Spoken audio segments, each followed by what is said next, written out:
Chop it all down. Not one tree left standing.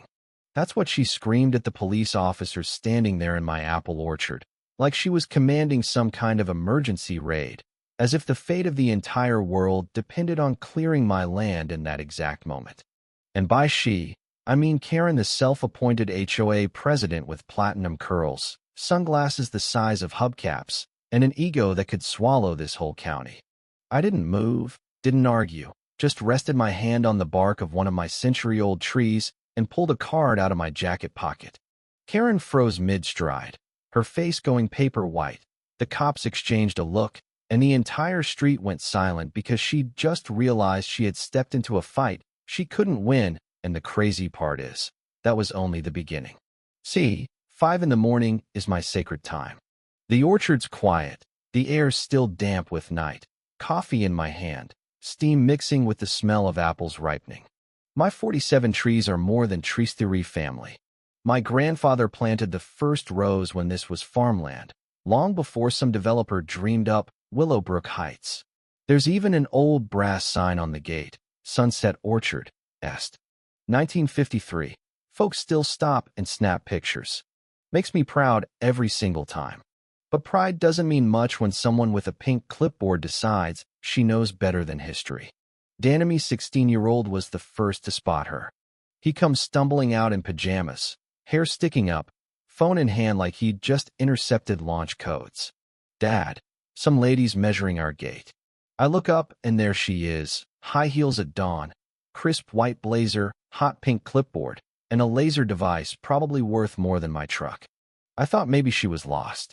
Then I watched her march around my fence like she was mapping a crime scene. And I knew she wasn't lost, she was aiming. Mrs. Rodriguez from next door had warned me. New neighbor from San Francisco, lots of questions, too many opinions. But I'd shrugged it off. Mistake number 1. Turned out, Karen had slipped herself into the presidency of an HOA that technically didn't even exist anymore. No board, no meetings, no authority. Just her clipboard, and her desperate need to control something in her life after a messy divorce. She wanted a perfect neighborhood, her version of perfect, and my orchard didn't fit. Within days, she was papering my gate with neon pink violation notices. $50 here, $500 there, threatening legal action if I didn't cut down every tree taller than 15 feet. Imagine that. She wanted me to bulldoze the orchard my grandfather planted, trees older than half the homes around here. I laughed at first, thought she'd get bored. Then I called the real HOA office and learned the truth. Karen's authority was about as real as monopoly money. That's when I dug into the garage, into boxes of my grandfather's old papers. Between tax records and faded photographs, I found something, a heritage certificate from 1953. Agricultural protection status, official seals, the whole deal. This wasn't just sentimental. This was legal bedrock. My land wasn't just a farm, it was a protected agricultural site, recognized before the neighborhood even existed. Suddenly, I realized this wasn't a skirmish, it was war, and Karen was fighting on the wrong battlefield. Her next move? She showed up with city inspectors, and even an officer, turning my driveway into a circus. She filmed everything like she was hosting a reality show, whispering commentary into her phone. And yet, when the inspector spoke quietly to me, I could hear it wasn't there to shut me down.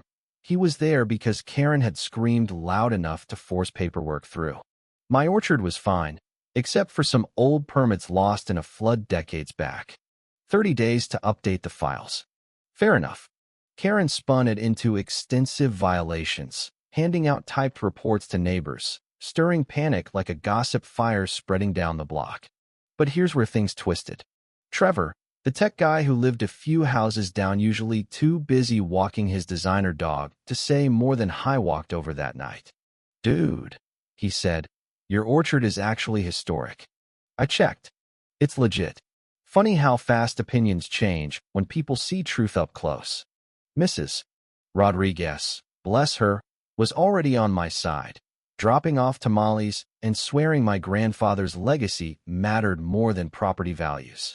The neighborhood was splitting. Some saw heritage, others saw lost resale value, and Karen thrived on that tension, fueling it with more pink paper and louder threats. Then I found a sealed envelope my grandfather had left behind. Red ink across the front, open only if necessary. Inside were documents that changed everything. Letters, maps, legal agreements. My grandfather had been one of the original city planners, and he'd negotiated protections so ironclad they gave our family veto power over development for a full-mile radius. Not just our orchard, but the whole neighborhood. Karen wasn't just powerless. Her crusade was invalid before it started. I called my lawyer, Sarah Williams, who nearly laughed out loud when she saw the papers. "Bob," she said, "you have permanent legal authority here. She doesn't stand a chance." But I didn't show my hand just yet. I wanted Karen to dig her own grave a little deeper. And boy, did she. At a community meeting, she fired up a PowerPoint with graphs about declining property values, her voice cracking when she admitted she was trying to rebuild her life after divorce. For a second, I saw the human under the blazer. But then she snapped right back, pushing for legal action, pointing at me like I was public enemy number one. The vote didn't go her way, and her frustration boiled over. That same night, the security cameras caught her sneaking into my orchard with chemical containers, planting fake evidence of pesticide misuse. Picture that, her pink clipboard glowing in the moonlight while she staged her own crime scene. Yes, she actually thought she'd get away with it. I confronted her under the porch lights. She froze, stammered, tried to spin it as a safety inspection. I just let the cameras roll. Every move, every lie, recorded. By morning, she'd called the cops again, claiming I'd threatened her.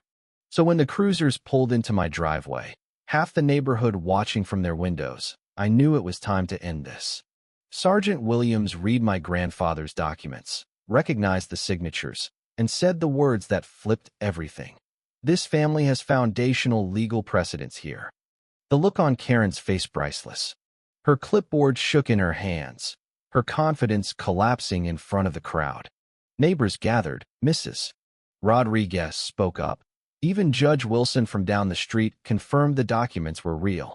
Karen shouted, ranted, ordered the cops to remove the hazardous trees, and then, as if fate wanted to hammer the point home, she slipped on a fallen apple and went down hard white blazer, pink papers scattering across the wet pavement, neighbors laughing nervously. It was cinematic, almost cruel in its timing, but also satisfying. She stormed off, swore it wasn't over, but within a week a moving truck was in her driveway. Gone. Just like that. What she left behind, though, was bigger than her.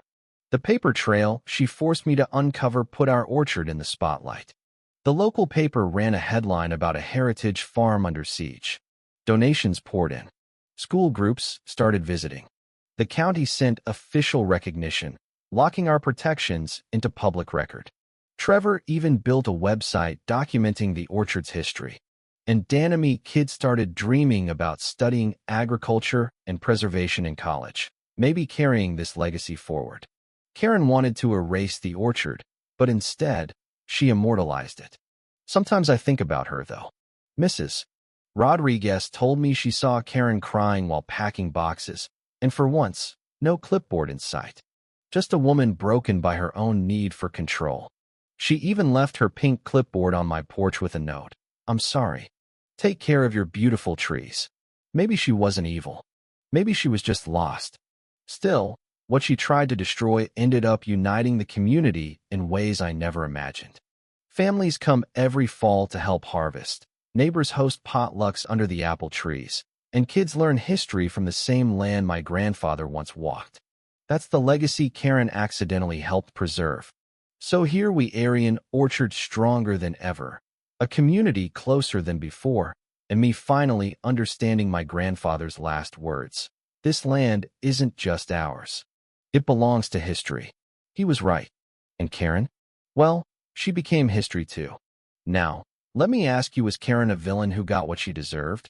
Or just someone who pushed too hard because life had already pushed her harder? Comment below. Tell me where you stand.